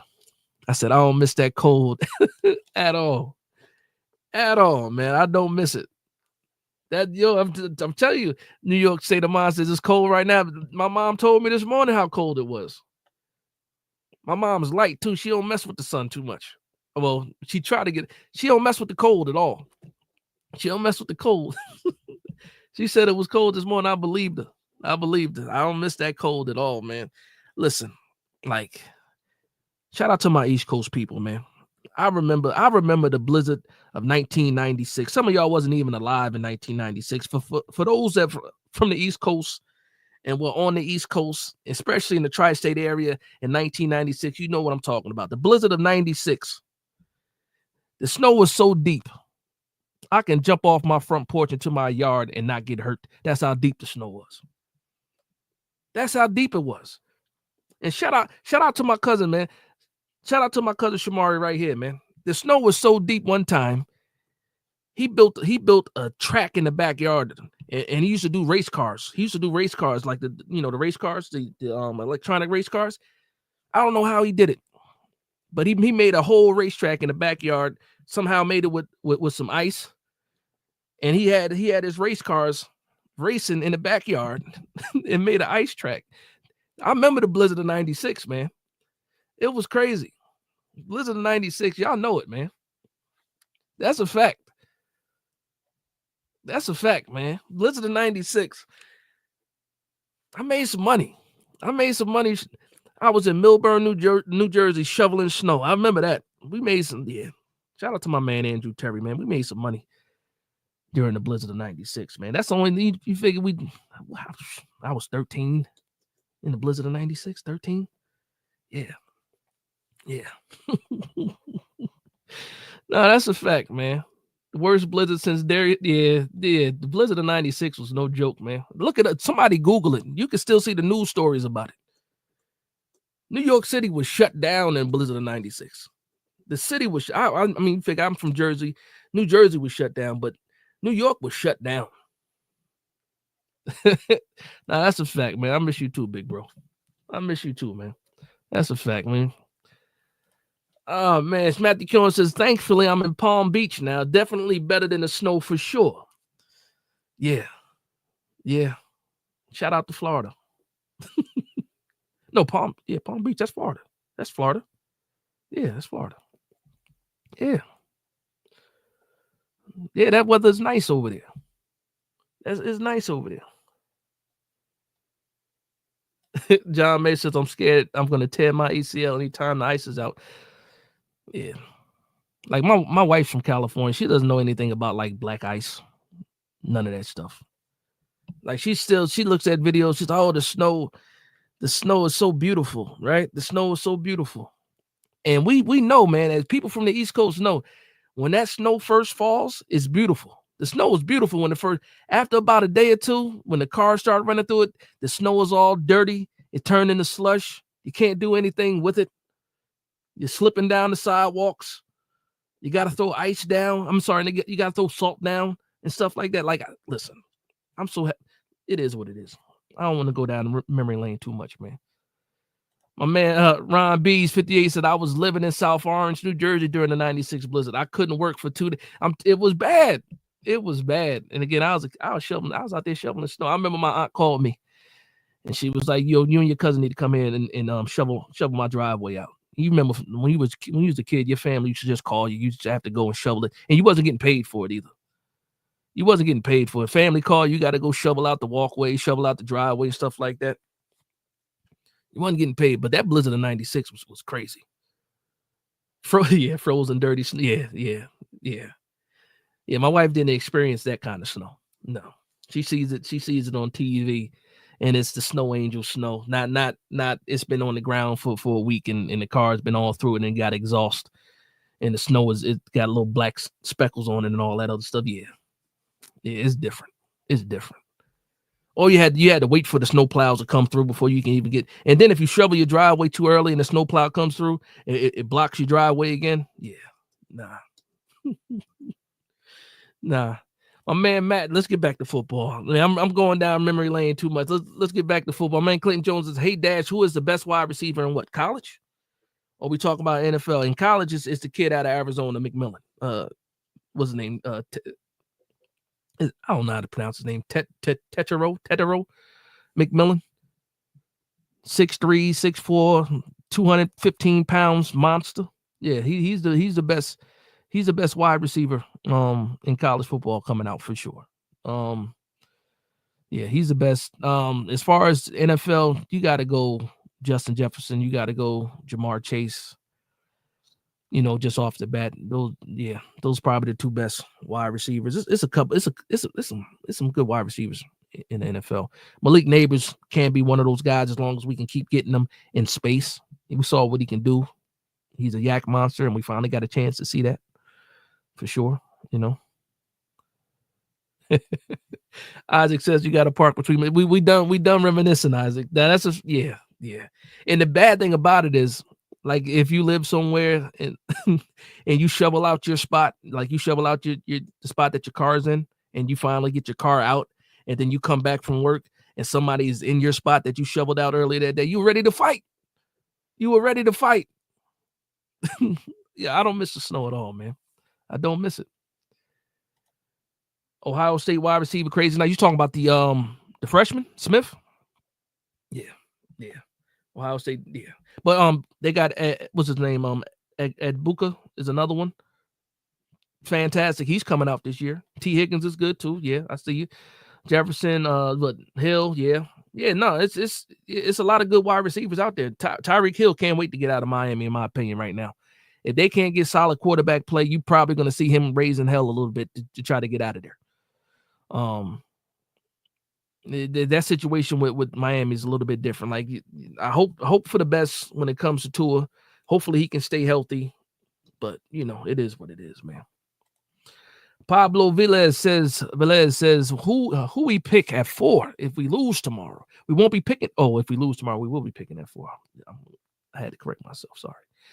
Do we get our quarterback, trade back? What are we doing, Big Dash? Again, I can't wait to find out tomorrow, what the results are going to be. If we stay at 4, I think we're in position to try to move up to still try to get one of these quarterbacks for sure. If it's going to be Ward, if it's going to be Shedeur Sanders, if we're at 4, we'll still be in a position to do that. If we fall back a little bit, again, you're looking at Mason Graham, you're looking at Will Johnson, you're possibly looking at Abdul Carter is another guy that's worthy of the 4th pick overall if you're not getting a quarterback and you can't move and you can't trade back. Will Campbell is another long shot. I do think we need another offensive tackle, but I wouldn't want to take one that early. So it just depends, man. To me, if Ward and Sanders are gone and there's somebody willing to trade up for somebody, I don't know who that somebody would be, then yeah, I would trade back and take some picks for sure. But if I'm stuck at 4, I'm taking and the quarterbacks are gone, I'm taking not Will Johnson, I'm taking Mason Graham. That's what I'll do. Isaac says we definitely got the best wide receiver in last year's draft. Yeah, they tried to say Brian, Brian Thompson? Not Brian Thompson. What's the guy that played with Malik? Brian Thompson, right? With the Jaguars. Brian Thomas. Brian, they're trying to say Brian Thomas, but Malik missed 2 games. I believe he has more yards still, but Malik is right there with him. So yeah. If you want to, it's debatable. People can say Brian Thomas Jr. Thank you for I was thinking it was Thompson. No, it's Thomas. Yeah. But yeah. Like you can argue that if you want to. Brock Bowers is a tight end, but probably the best receiver that come out of that draft, just a receiver of the ball. Because he's doing fantastic things on a bad team. But yeah, no, I like Malik Neighbors. I will fight for Malik Neighbors for sure. Dealer asks, it said, what do you feel comfortable with this team giving up if they do choose to trade up? I don't know, man. Like if you're trying to get a quarterback, it's automatically going to be 2 1s. It's what happens after that, in my opinion. Like if you can do, give up the 1 this year, in the pick swap, and possibly do the 1 next year and then 2 3s, then that's sweeter for me. But the team's probably going to ask for 2 1s and 2 2s, and I don't feel comfortable with that at all. We got way too many holes to be giving up a 1st round pick and a 2nd round pick. A swap, and then no, I can't do that, man. We'll see what happens though. That's like I'll give up, 2 1s and 2 3s, but I'm not doing 2 1s and 2 2s. I can't do that. That's too much. Deal. That's a fact. Hirsch says Giants have a lot of needs. That's a fact. And guess what? We should not have this many needs. You guys won't get me started again. We already an hour and a half in, and you about to get me started again on this. We should not have as many needs as we have right now. 2 off seasons, 2 free agency periods, 2 draft classes. I'm sorry, 3 free agencies, 3 3 draft classes. We should not have this many needs or this many holes anymore. You drafted 24 players, and we still got this many holes on the team. He did not do a good job. Joe Schoen does not deserve to be here. 24 picks, and out of 24 picks, you naming what, 5, 6 players? 3 of those players are coming out of this draft. It's awful. Joe Schoen was bad. Joe Schoen is bad at his job. If I was as bad at my job as Joe Schoen was at his job, I would be fired already. I'll be looking for new employment. Luann says we need another good wide receiver.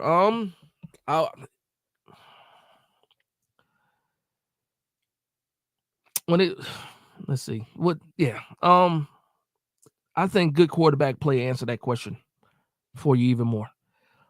Good quarterback play. You figure this year, Darius Slayton had just under 700 yards. I think Wan'Dale had just under 500 yards. I think. Yeah, it's bad because Wan'Dale had like 800, like 80 something, 80, is it 85 catches for like 600 yards. That's crazy. I think better quarterback play answer that question because then like Darius, I'm still not out on Darius Slayton not coming back. They might re-sign Darius Slayton because we're not really paying anybody else in the wide receiver room. Everybody else is on rookie contracts. Wan'Dale Robinson, you might want to re-up for him next year. But I think a good quarterback play will let us know more what we have when it comes to these wide receivers. A lot of people are still waiting to see what Bryce Ford Wheaton can do. Again, if Jalen Hyatt was a hit, if Jalen Hyatt was already a proven wide receiver, you wouldn't be saying that either. As far as a necessity going, I'm not drafting a wide receiver early in this draft. I got too much faith with the guys that we have right now. I don't think we go after like a guy like T. Higgins. I don't think we're not a good enough team to pay a wide receiver the amount of money that T. Higgins is going to make in the open market. Yeah. So, but I do agree with you. If we knew what we had more, then I would say that we actually needed to make a move to get a wide receiver. But I think we got enough bodies in the building, and if we get good quarterback play, it'll be a lot better.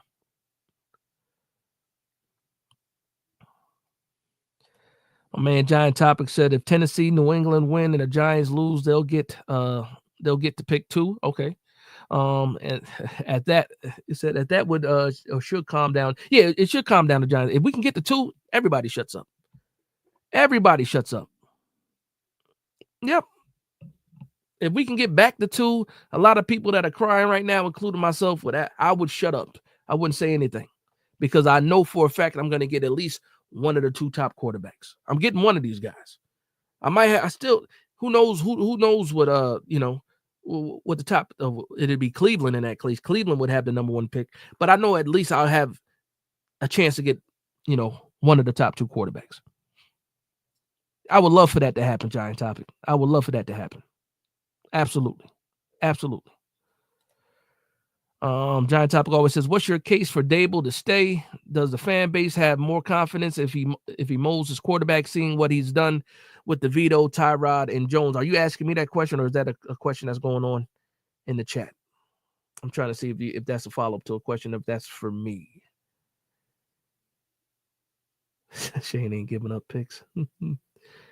I mean, I answered if I had a case for Dable to stay, you might be talking to Luann too. I'm not sure, but if I were on Brian Dable's side and I wanted him, it would be what he did in 2022 as far as taking a roster that a lot of people thought was a worse roster than what we have this year and taking them to the playoffs. I would also say, despite the team's record being what it is right now, the team has not quit on Brian Dable. It still seems like he is a player's coach. We saw Darius Slayton come to his defense. We saw Thibodeau come to his defense. And then also we saw what happens when everything went right. And last week, everything went right. So I mean, it's not a lot. It's not a lot because you can't, like, 2022 does not erase what happened in 23 and 24. But if I were to try to defend Brian Dable, it would be that he was able to capture lightning in a bottle once, and can he do it again? And then we just, dropped 45 points on the team last week. So, I mean, it's not a lot. I don't think it's a worthy defense, but we'll see what happens. And then somebody got to fall on the sword too, though. And John Mara has said that he doesn't want to clean house completely. So Brian Dable is, he's pretty much is out of here. He said Joe is also a terrorist. Yeah. We need to replace 25 players. Talking about contract-wise, yeah. Pablo Villas says, no need to trade up, build in the trenches. Hold on, let me put this up. Build in the trenches. Build the trenches and move forward. If we get an offer or a king's ransom to trade back, to do it, do it, and build your team for the future. His take. That's not a bad take. It's not a bad take. My only counter to that is this: if you're in a position and you do have a chance to get the quarterback, because you're not always in the position to get a quarterback. Like we see that happen with teams, and then you end up in QB purgatory of, here's a veteran, there's a veteran. Let's try this veteran and trying people late round guys to try to develop. So that's the only pushback that I'll give to you. But I'm not going to argue against trading back, getting a king's ransom, absolutely. And try to build this team the right way. But do you want Joe Schoen being that person that's getting all these picks in this king's ransom? I don't trust Joe Schoen to pick, players. I just don't. Luann says we don't have a lot of needs. We need another D lineman, a cornerback, a safety, and an O-line, and a quarterback. That's a lot. Luann, that's a lot. Because not only do we need the starters in these positions, we also need the backups. We don't have any depth. There's a lot of holes. There's a lot of needs. Usually when somebody say we don't have a lot of needs, it is one or two positions. You just gave me D-line, cornerback, safety, O-line, quarterback. That's a lot of needs. That's the absolute definition of a lot of needs.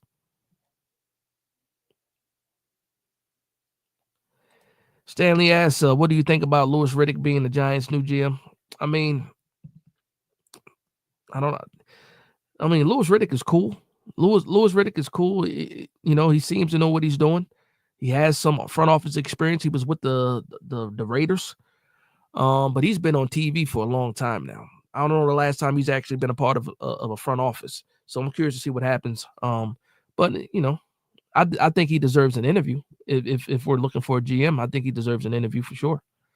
The Jets interviewed him. I remember seeing that.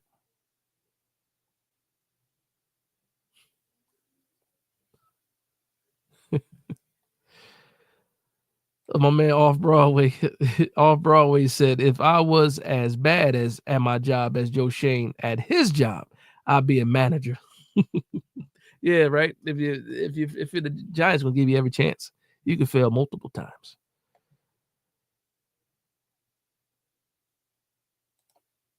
I said we need another big threat opposite Malik, and I love Slayton. Your big threat is Jalen Hyatt. You can't get him the ball. That's your big threat.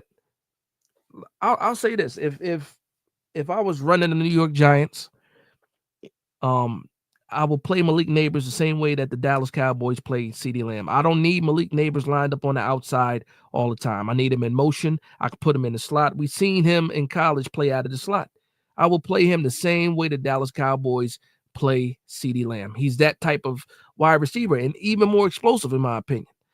I love Slayton. Slayton can actually do more than people give him credit for. He's not just a deep threat. He can run the crossing routes. He can run the digs. He can run the slants. He can do stuff like that. I like Slayton. But Hyatt is the speed guy. He's the other guy. He's the other big threat. When everybody's focusing on Slayton and focus on Malik and focusing on Theo Johnson, that's when, how I know Jalen Hyatt is better than we think he is, because when he's on the field, when you're looking at his and look at the Carolina Panthers game when he was forced to play when Darius Slayton was out. When Jalen Hyatt was on the field, look how much cushion the cornerbacks gave him. They were giving him 8 yards of cushion because they respect his speed so much. We don't know what we didn't even care to scheme him up this year. We schemed him up more last year. I remember the Green Bay game and the New England game and the Cardinals game where he made a lot of big plays downfield. And then this year we act like the kid didn't even exist. And I think a lot of it has to do with the coach being on the hot seat. He can't worry about getting everybody involved because he's too busy worrying about his job, and he needs to be fully. I don't know, man. It pisses me. This Jalen Hyatt situation pisses me off, man. It really does piss me off. Captain America said FD's cute. What's going on, Captain America? You were in the comments too in the previous video, and I saw some people was coming after you, man. I know where you stand though at the quarterback though. I know what it is. Captain America says we're going to beat those birds. I think it's going to happen too. I think it's going to happen. I think I don't. I hate Philadelphia, man. Oh, I hate Philadelphia. I hate Philadelphia. I hate that we play them last too. I hate that. I don't want to play Philadelphia last in the season anymore. Give me Philadelphia at the beginning of the year. Like open up the season with Philadelphia. Do that. Whatever. It is what it is. But we got a good chance of beating them tomorrow. We're going to land Will Johnson. I would rather have Mason Graham. If I can't get a quarterback Captain America, I'm going to get Mason Graham. I want to give Dex a partner the same way when Dex had Leonard Williams. I want to give him another partner on the defensive line and so they can shut everything down. Because guess what? If you have good trenches, that'll help whoever's on the outside. And there are some good cornerbacks in the second that are going to be available in the second and the third round. The kid from Florida State is fantastic. He might be there in the third round. The kid from Kentucky, Maxwell Harrison is another one. Azariah Thomas is a kid from Florida State. Maxwell Harrison is a kid from Kentucky. Those guys should be there, possibly be there, hopefully be there when we're picking in the 60s. We'll see what happens, though. Shout out to my man Booking in the building. He says, have a plan B, but try to get the quarterback if you can. You threw me off a little bit. Thought I was seeing things. Have a plan, but you got to try to get the quarterback if you can. I got you. No on Joe Schoen. It's a fact, man. Joe Schoen has done a horrible job. And everybody that defends Joe Schoen talk about the 2024 class. They talk about Tracy. They talk about, Malik Neighbors is Malik Neighbors. I can't give Joe Schoen credit for Malik Neighbors. Malik Neighbors is just that. Tyrone Tracy was a steal. Andrew Phillips is a steal. Tyler Nubin, I'm a big fan of Tyler Nubin. A little bit of a reach where we got him, but I'm still happy that we got him. And he's playing out of position. Tyler Nubin is not the guy that should be getting like 100 tackles a year. He's wait till we actually can play these guys the way they need to be played to their strengths. Tyler Nubin being a tackler is not his strength. He is a quarterback in the backfield or in the secondary. That's what he does. And once we can tap into that part of his game, then we'll understand why Tyler Nubin was picked in the second round. But we haven't even scratched the surface on what Tyler Nubin can be. Right now, he's just running around making tackles because we can't stop the run.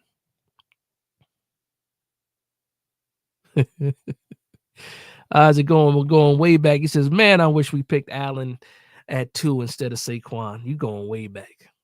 Like, it's still some people in one of the private chats we got that still, shout out to my man, Dan Ricker. He brings that up every chance he gets. He'll let you, he'll be like, man, that's when we messed up. We should have got Allen. That's a fact, man. My man Killer Cam 66 says Bro McCord hasn't declared yet. I honestly forgot about him from Ohio State. Then I saw him actually beat Cam Ward. That's a fact. When I watched the Cuse versus Miami game to actually see what Ward was doing, third round, you talk about McCord. McCord grew on me. I was talking bad about McCord. Like when he was at Ohio State, I don't really like Ohio State if I'm being honest. It is what it is. But McCord is better than I thought he was. Absolutely better than I thought he was.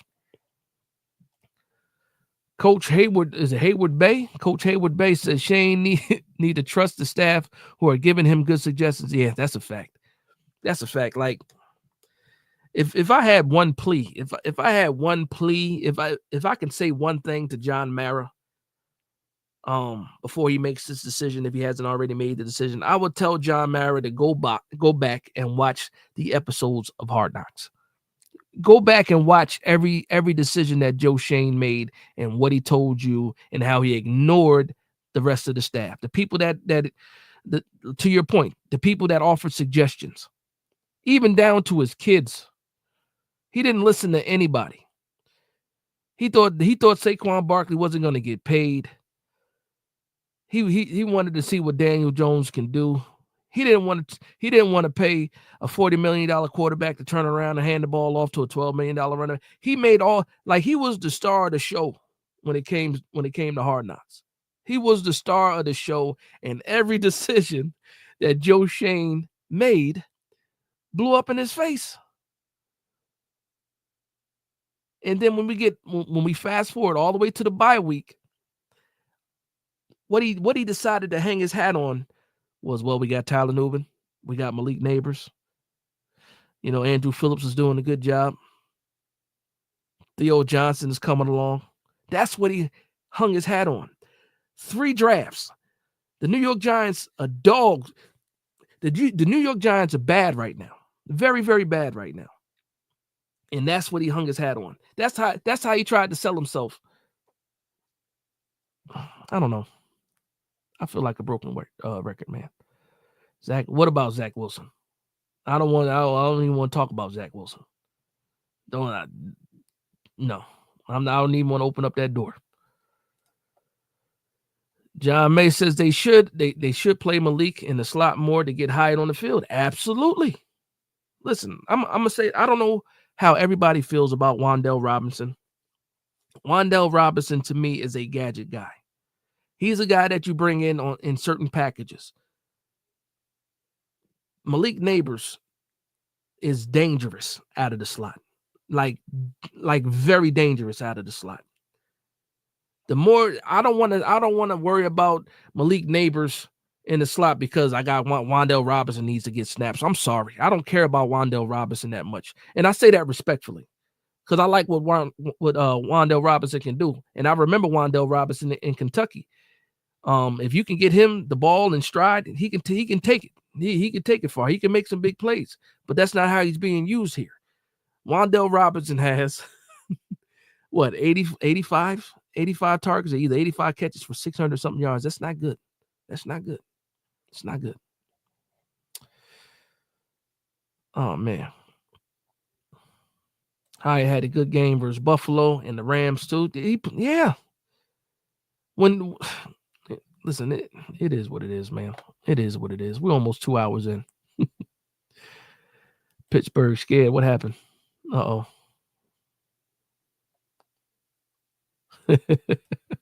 Hirsch said Hyatt gets more cushion than a Tempur-Pedic.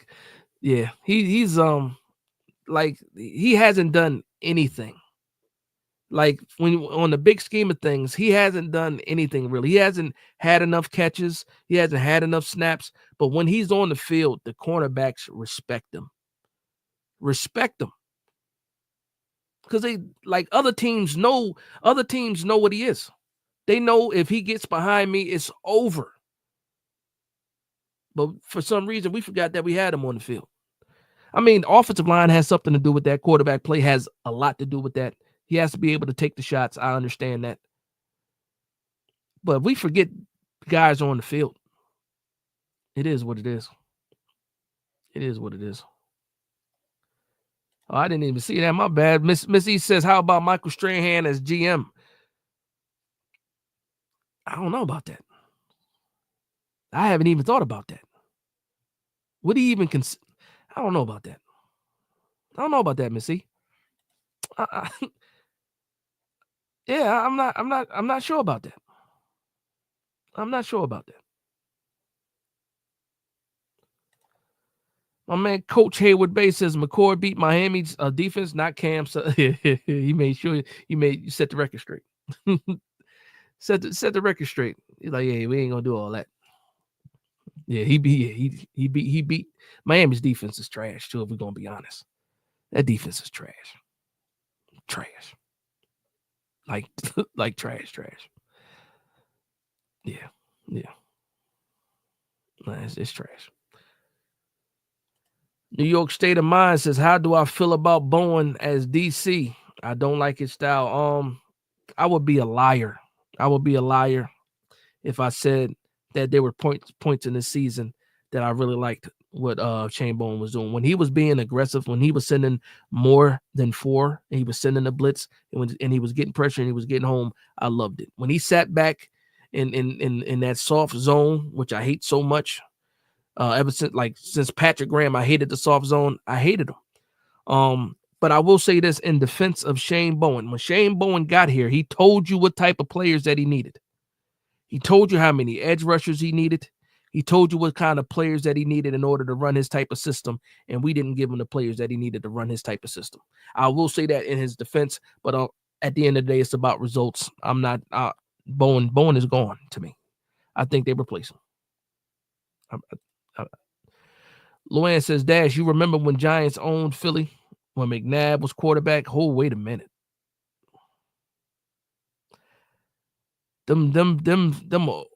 Philly was winning back-to-back conference division champions when McNabb was there. Now we were getting ours here and there. I mean, Eli had their number for a little bit. Yeah, he did. I gotta go. We talking 20 years. I'm talking about 20 years ago.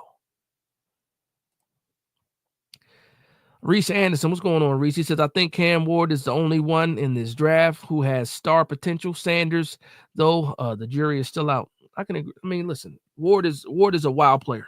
He makes wild plays. Fantastic arm. He is calm to a fault. Calm, cool, collective, as they say. Trusts his arm a lot. Does not have the best footwork, but he can throw at all different angles, arm angles. I like him. But if you're looking for the wild plays, he has that. He has that. And I also love that he said during the Heisman presser that, New York is too much for him. If he were to come to the New York Giants, he would spend all of his time in New Jersey, pretty much at the facility. I love that he said that. He's all business though. Small country, small town kid. I believe they said like the town he grew up in had like 2,000 residents or something like that. So yeah, I mean, I'm really a fan of Cam Ward. He came from the bottom. He worked his way up. He played in the wing T offense. I played in the wing T offense and all in high school. Wing T is not quarterback friendly. It's pretty much a one wide receiver set all the time, all game. Three running backs. Wing T is different.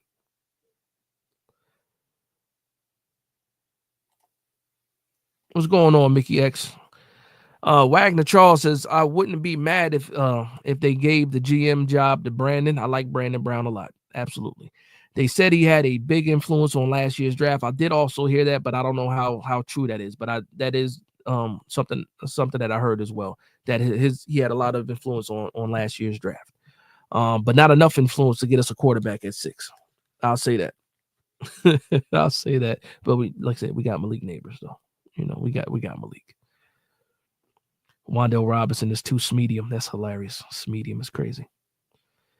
Said I don't want Zach either, but that's the rumor. Zach Wilson, come on now. You can't sell the New York Giants on Zach Wilson. The fan base, no. You can't. You can't sell us on Zach Wilson. Not at all. Not at all. He's a one-trick pony. Oh, wait a minute. Who you calling Dave Meggett? You calling Wan'Dale Robinson Dave Meggett? I got to think about that. Dave Meggett. Wan'Dale Robinson. I don't like that, man. I don't think I like that, Thunder. Like, I see where you're going. Because Dave Meggett was the gadget guy. Oh, I don't know if you guys heard my wife just yell, so something bad must have just happened. Yeah, usually you can tell the difference between the good yell and something bad happened. Yeah, we could tell. Let me wipe this smile off my face. I don't need her to see me smiling. Especially if they not winning. Oh man. Let's see what we got going on. Get Eli out of retirement. That's hilarious too. My man Sean Jackson says, Dash, it would be ironic if the Giants signed Justin Fields in the offseason after we passed on Micah Slater and traded with the Bears, so they drafted. Listen, it's the same thing about JJ McCarthy. Like, you had a chance to get him. I don't think Justin Fields doesn't move the needle, in my opinion. Like, if I'm going to get a bridge, I'm going to get a more established. Like, we still don't know what Justin Fields is. Like, really. We know he can possibly win you some games. We know he's an athletic quarterback. We know he has enough arm to make the plays, but it's not consistent enough. That's just my opinion of Justin Fields. Like, he has a talent for sure. He just hasn't put it all together in the league. Dealer says Wan'Dale ain't on Dave Meggett's level. Speed-wise, Dave had him beat. I know. I think I got what Thunder is thinking though, as far as the gadget guy. Like Dave Meggett was a gadget guy. You know, you couldn't just put Dave Meggett in one place. You know what I mean? He was a piece that you can move around, find a matchup, and use him. Whether it was out of the backfield or lined up outside or yeah, Dave Meggett did. Yeah, I understand why he said that. But I agree with you. I'm not putting him on that Dave Meggett level. You know what I mean? Not the golden years of the Giants. Yes. 19-14 Bengals, fourth quarter. 3 minutes. I'm about to get out of here. 3 minutes and 19 seconds left. Yeah, I'm about to get out of here so I can watch this last little bit of this game. Hopefully the Steelers can pull through, for my household sake. For sure. 19-17 Bengals. Okay. What's going on, Miguel? Miguel says, I'm watching Hendrickson terrorizing the Steelers. Dude is a great edge. I don't know what the F we got. Nah, that's a fact. Mickey X says, thanks for the stream. Nah, I appreciate it, man. And again, I'll be here for the live reaction tomorrow. Despite what happens. Hopefully we get some good news. But I will be here tomorrow for that. And then obviously the season is over.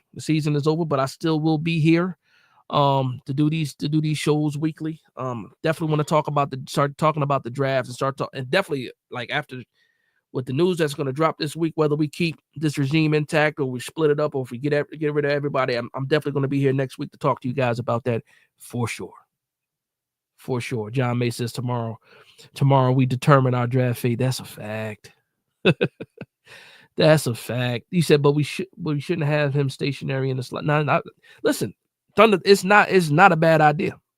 It's not a bad comparison. I'm not going to say that. It's not a bad comparison. And I understand where you're coming from. When it comes to that, though, I appreciate you, Clinton Jones, man. I appreciate everybody that hung out with me tonight. We went almost 2 hours, damn near 2 hours. Hour 58. That's 2 hours to me. I think we did a good job. I appreciate everybody for vibing with me. Let me make sure there's no more super chats that I missed. I know last week I missed a super chat from my man Jay Ferris, and I felt bad about it. So I'll just make sure nobody send any more super chats because I'm trying to get out of here to see the last little bit of this game. But I do appreciate everybody for hanging out with me. And again, we had 89 in the building. I think we hit 100 at one point. Salute to everybody for vibing with me. I appreciate everybody for the love and support. The channel is growing, and it's all because of you guys. I appreciate you guys for hanging out with me more than you guys even know. For real, you guys make my day, make my night. Especially when it comes to just a guy on YouTube, a Giants fan that's on YouTube, talking to other Giant fans about the team that we love, the most out here. But with that being said, I want to thank everybody for vibing with me. Please like, comment, and subscribe. And for one Giants fan to another, this is Big Dash Knows, Big Blue Nation.